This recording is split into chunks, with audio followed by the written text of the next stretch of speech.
guys.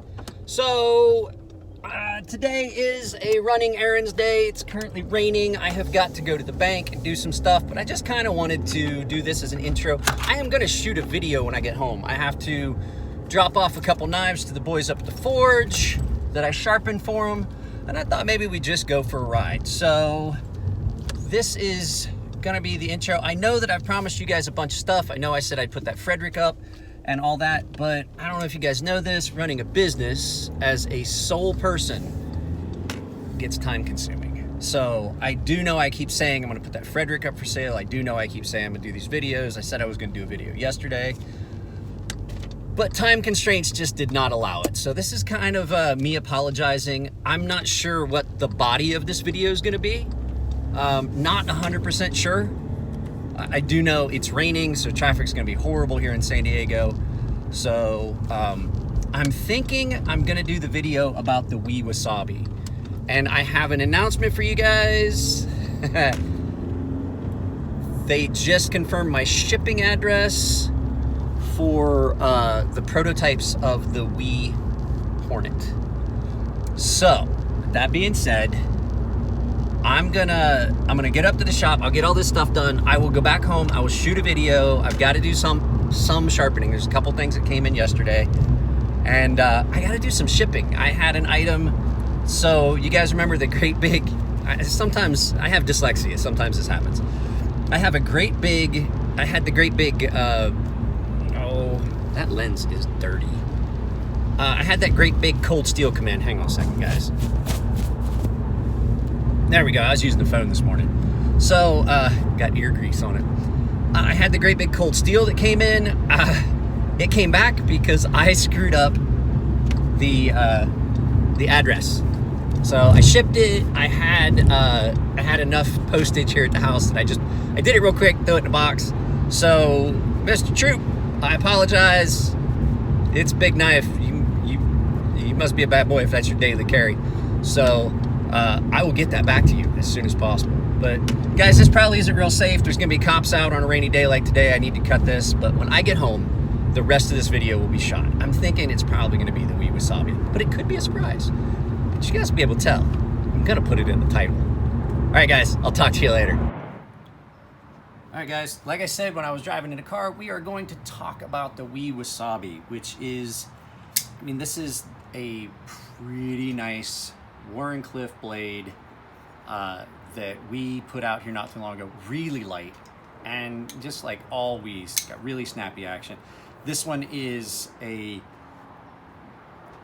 just a pretty nice, plain, flat titanium finish with a Warney blade that, this thing's pretty cool. I'm not gonna try and just keep telling you about the action on all Wee knives. It's really smooth. So this is number 127 of 300. This was a limited run of the Wasabi. It's pretty nice, just like all of the Wee knives. So let's not mess around. Let's just go ahead and turn it around and take a look at this. This isn't going to be a real long video, I don't think. It's pretty straightforward what you're going to get in this knife. So let's go ahead. We'll turn the camera around. We'll get some down-facing stuff where you can see it real well. We'll talk about some weight and some of the features of the knife. All right, guys, I had to move some stuff around so we get a good look at it. This is the Wasabi. And like I said, it is a really nice Warrenclyffe thin profile knife, and it is super light. So one of the first things I wanted to show you guys, like I said, it's light. Let's take a good quick look. Let me move this real quick. Take a good quick look at the weight on this, because it is light for the size of knife it is. So you're looking at 4 1/4 ounces in grams. No, let's go back. This never does what I want it to. There we go. Now we're in grams. 118 grams.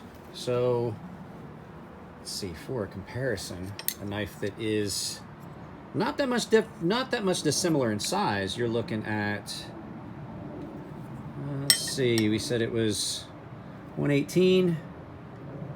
This one is 164. Now, granted, this is not quite as, this knife's not quite as wide as this one, but they're not that dissimilar in size. So what you're getting is a 4-inch blade in a 4.5-inch handle, which is a really good blade to handle ratio, but you can get away with that with a Warney because of where the blade sits. So you don't have to have any excess material. You can kind of just follow the contours of the blade. So you're getting a 4 3/4 inch blade in a 4.5. Let me make sure my measurements were right on that. Pretty sure that that's what I measured it at. You're getting a 4-inch blade in a 4.5-inch handle. Yeah, I knew it. I was a dummy. But the thing is, you're getting, for cutting edge, you're getting 3 3/4 inch blade. That's all edge. It's 3 3/4 to there. And it's like I said, on all of the Louis knives, the finish is just gorgeous. Like I said, this is a limited edition run. The flipper tab on this, when you get this in hand, the flipper tab's not real prominent to begin with, but then when you flip it open, that flipper tab just goes away. It just becomes part of the handle. I like to have a finger guard if it's required, but this one is built to a point where you don't feel like you're kind of come up and over. That's one of the things, like I like flipper tabs. Here, I'll show you. I like flipper tabs that stick out, almost become a finger guard. They were designed that way for some of these knives, but this one, the flipper tab on this is diminutive. It's little. Words are hard, guys. The action's really good, but then that flipper tab just disappears, and it gives it a nice, clean line. The finish on it, like I said, a really fine stone wash on that nice titanium. Same kind of finish on the blade. Just a really super fine stone wash that they've done on top of what I think was a hand rub, maybe a hand rub satin that then they stone washed really well on a super fine stone wash. It is, I'm trying to see here what that says. You guys tell me, can we read that? This is, I believe this is M390 steel. It is. That's M390 steel. At least that's what I think it says. Yes. M390 steel. The hardware is gorgeous on this one. It's got some different lines on the hardware, but it's all polished really well. The pocket clip is a sculpted pocket clip, but it's more along the lines of what I had on my 601. I've had it in pocket a couple times. It doesn't catch too bad. The tension on it is just about right. There's enough throw of this to get you just enough spring tension that it's not too tight, but also not too stiff. And the thing is, it doesn't really rattle like a lot of the sculpted pocket clips, and it's far enough back away from the lock bar that you're also not getting that rattle where when the lock bar kicks in, that you've taken the tension off your pocket clip, and then you get that rattle, or it feels like it's shifting in position. Like I said, really nice straight Wharncliffe.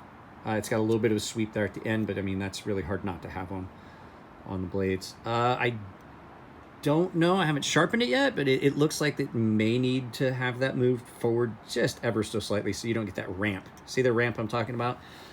That can be irritating to me. I don't like the aesthetic of it. Does it affect the blade? No, not really, but it doesn't look as nice when the edge comes up and then ramps up, and it's got a little bit of a swept look to it there. Let me see. You can see down in here, you can see why that knife is so light. It has got some serious skeletonization done to it in there. Backspacer is nice and smooth, comes around. If you've got big beefy fingers, you can probably touch. Yeah, I'm just barely touching the tip on that, so I don't think that's a hazard that you would cut yourself on. And then one of the last things is, I'm not a fan of jimping in this area, because a lot of times people do it too aggressively and your jimping comes across here, and then it's uncomfortable when you're holding it.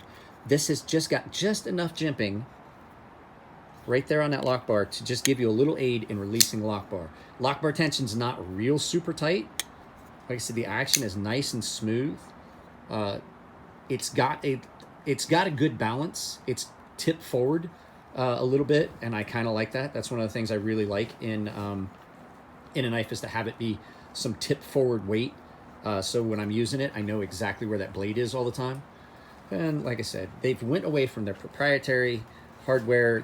All the weed knives now are using the just Torx bits, and then inside here you can see they've got a little bit of the hidden hardware going on with the pocket clip, and it's not just a single screw pocket clip which allows it to move a lot. There are 2 screws. Let me see if you can get down. Let me get some light on. Let's shed some light on the issue. You see, it's been pocketed out, and there are 2 screws down inside there so that your pocket clip's not going to reposition. Everything's been milled out. Even the back spacer has got some milling done on it to facilitate a little bit of lighter weight carry. All right, so let's turn this back around. We'll do some final look-see on this. So like I said, nothing over the top and things like that. It's a really nice, clean lines on this knife. It's very functional. This would be a really good work knife. It is one of those knives that is on the outside of being too big, but it doesn't feel like it. I do like larger knives. That's why I like Ferrum Forge knives and some other brands' knives so much, as they still are not afraid to make a large knife.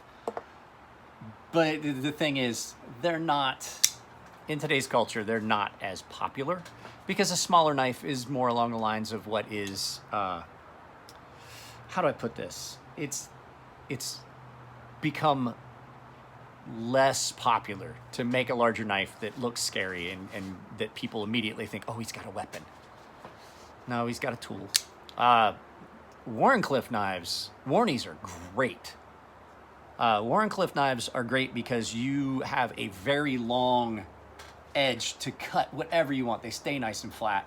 They're very functional blade. Some of the problems you run into cutting certain things with a blade that's got a sweep to it and got some belly, yeah, that's nice for certain aspects, but sometimes when you're cutting stuff, what'll happen is you'll have purchase, and then it slips off. You don't get that with a Wharncliffe.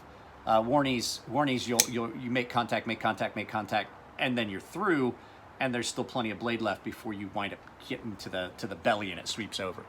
Yeah, I've really started to fall in love with the Wharncliffe designs because of how functional they are.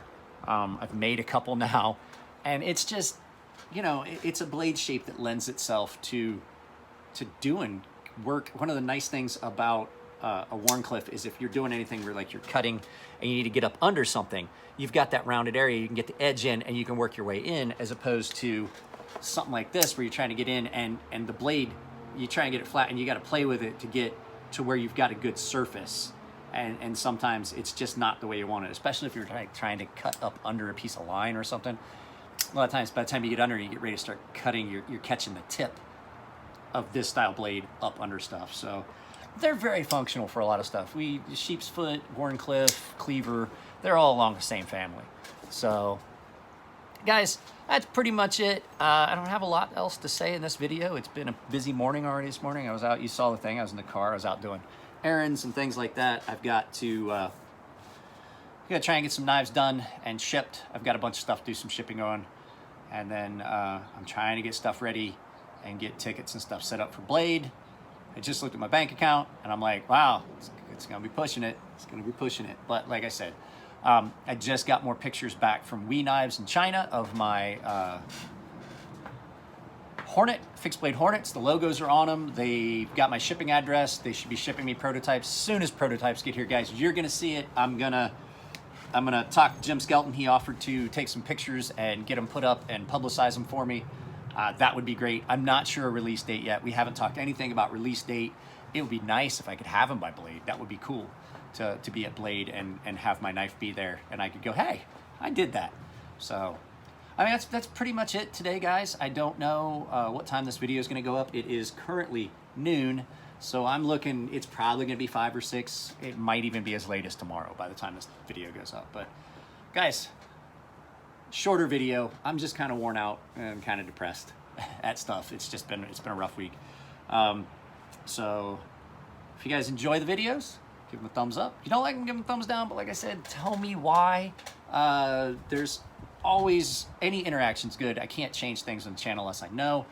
Always down here in this corner will be a Patreon link. There'll be a link right up here for you to subscribe, and over here is always, not always, like I said, depends on where I've got my head in the end of the video, but there will be a video that YouTube thinks you like, and if you want to donate to my daughter's GoFundMe and help support her ice skating journey, there will be a link to the GoFundMe down in the very bottom in the comments area. So, love you guys. Take it easy. Be safe. It's raining here in San Diego. There have been accidents and stuff all over the place. I love you all, and I'll talk to you later.